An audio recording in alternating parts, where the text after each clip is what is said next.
Under the Scope. Hey, Scope fans, Jared, Shane, and my daughter in the back. Content-heavy Scope time, Jared. Yeah, we're back at it in 2017. Exactly. We got shredded abs and we're ready. we're fresh off of just watching the latest Lego movie, Jared, entitled The Lego Batman movie. Yeah. It's a pseudo-sequel to the Lego movie that came out a couple of years ago. It's also a pseudo-sequel to every other Batman film. Yes. This is maybe the first real Batman that tackles the question, why is Batman the way he is, and actually answers it. Yeah. This film stars the voice talents of Will Arnett from the original Lego Batman movie, but it adds a bunch of additional characters and famous people, Jared. Why don't you buzz through that list? Oh, I don't know if I'm going to remember them all, but you're going to remember most prominently of them. You've got Michael Cera as Dick Grayson / Robin. Mm-hmm. Who played it? Alfred? Ray Fiennes. Ray Fiennes. He must have also done his Voldemort voice. I would not be surprised if he didn't. I didn't see it, but I would not be surprised as well. They've already got him in studio. Rosario Dawson as Barbara Gordon. Hector Elizondo as Jim Gordon. Mm-hmm. Interesting that they're just, I guess, saying that the Gordon family is a Latino family. Yes, that's cool. We've got Zach Galifianakis. Yes, as the Joker. Yes. You've got cameos from the original Lego movie. Superman played by... I don't remember who did it. 21 Jump Street, muscle guy. Not Channing Tatum. There we go. Did he do Superman? Okay. Yes. Adam Levine is in there. Jonah Hill pops in, I believe. Billy D. Williams as Two-Face. Yes. So, yeah. What's-her-face, the redhead, who... What's-her-face, the redhead? From The Office. It's a really strange From The Office name, and Kimmy Schmidt. What's her name? Oh, okay. Yeah. Her. Yeah, we're really good. We're very, very well prepared. The movie directed by, is it Adam McKay? Yeah, I think so. Who is connected to Will Ferrell, correct? Yes. I mean, he's like a producing They do a lot partner. of stuff. And it's produced by the same people who did the first Lego movie. There we go. And I believe they're doing the Ninjago one too. They're not directing it, but they're busy doing. Are they doing which Marvel film are they working on now? Though Phil Lord and the other guy. I don't know.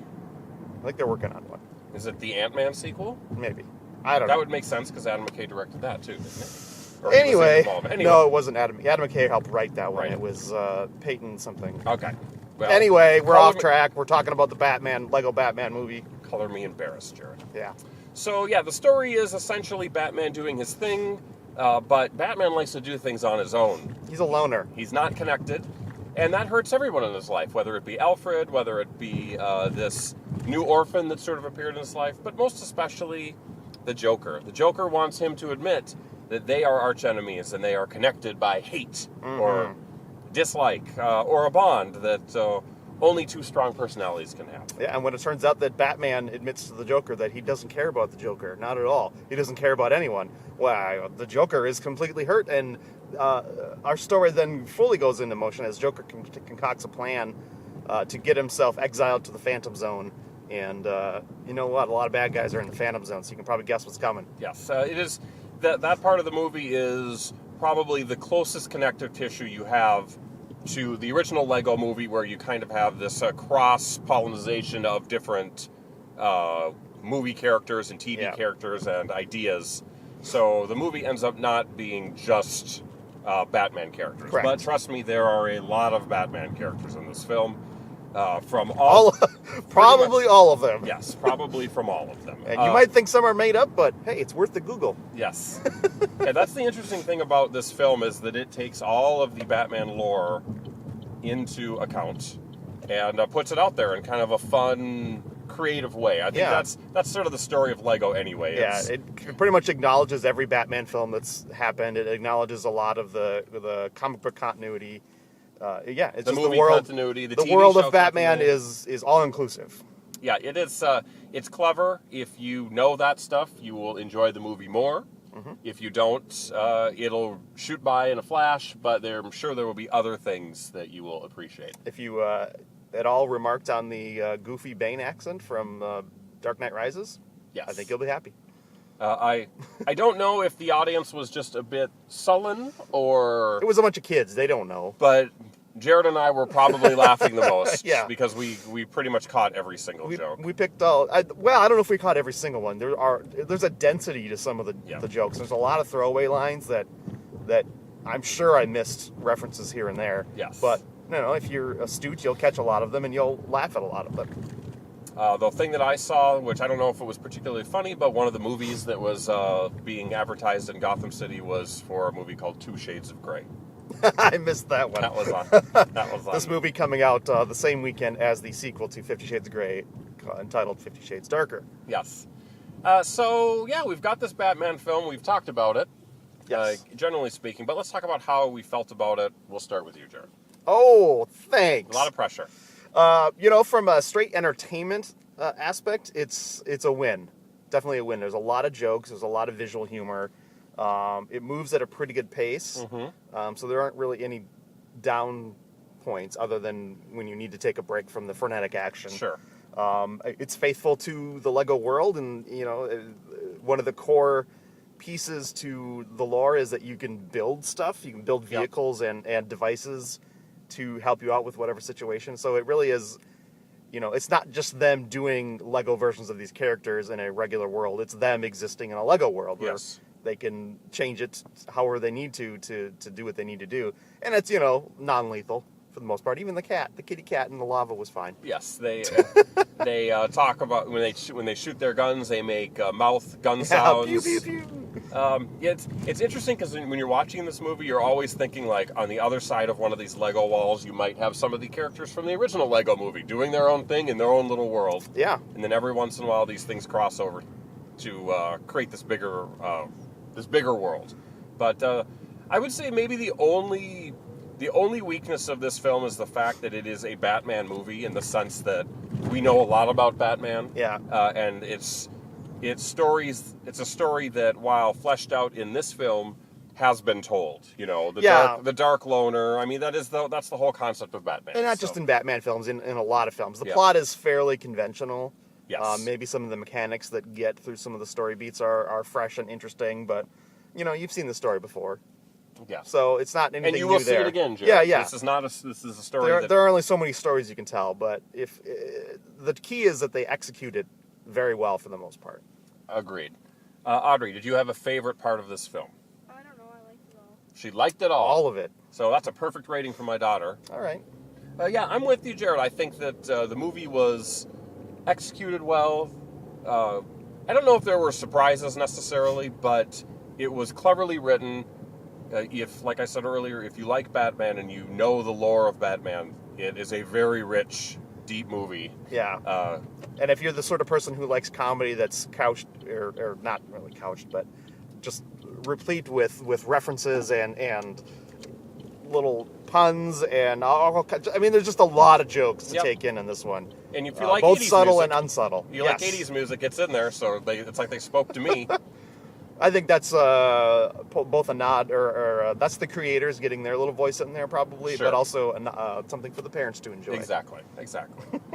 Well, we've covered it terrifically, Jared. Yes, our chins are well lit, but the rest of us is not. And by the way, it looked great. It was animated. I mean, I have to say that the Lego style of film, you really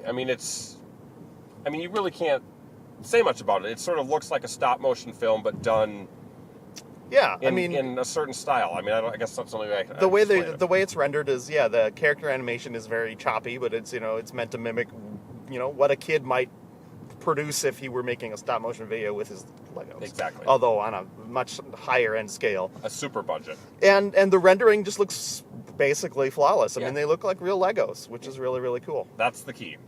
So computer graphics are just, especially when it comes to stuff with hard surfaces and stuff like that, it's just so good right now. There's really, what is going on here? I don't know. We've got a slowpoke in front of us who's taking the slowest right turn in the world. People in the bus. I don't care. Strap them down. Anyway. Yes, it looks good, is what we're saying.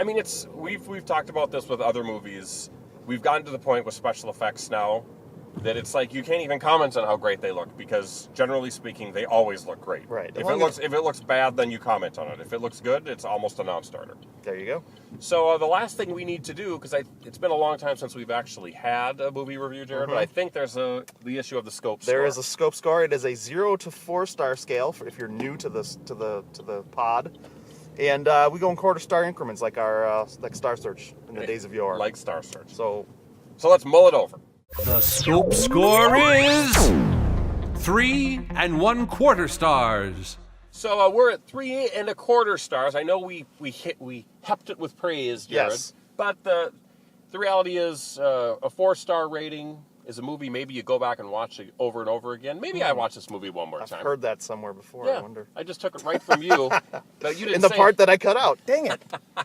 But yes, I think kids are going to love it. I think if you're a superhero fan, you're going to love it. Yeah. And I mean, maybe I'm closer to a 3.5 star on this Sure. on this film. I mean, but it's a very, very good film, and you'll definitely enjoy it solidly at least once. a terrific addition to the Lego building universe.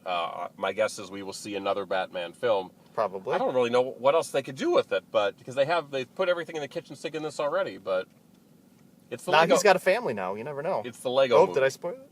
Jared, come on. It's the Lego movie. So Jared, tell everyone how they can communicate with us, comment about this review, or anything scope related. The best thing to do is you go online to the Lego Design Studio and you make a custom message out of Legos, and then you send us the parts list, and we will order the parts, get the parts in after a couple days, we'll assemble your special message, and we'll read it. Perfect. And we'll be happy. Or if that's too much work, you can like, comment, and subscribe.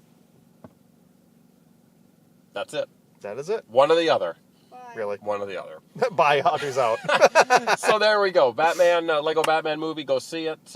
Make sure you check out the scope and all the upcoming content we've got coming towards you. It's going to be huge. It's going to be a huge 2017. Ooh, my thumb is huge. Wide angle lens, making things big. So for Jared, Audrey, I'm Shane. This has been the scope. Thanks for watching. Thanks for listening. And until next time, bye for now.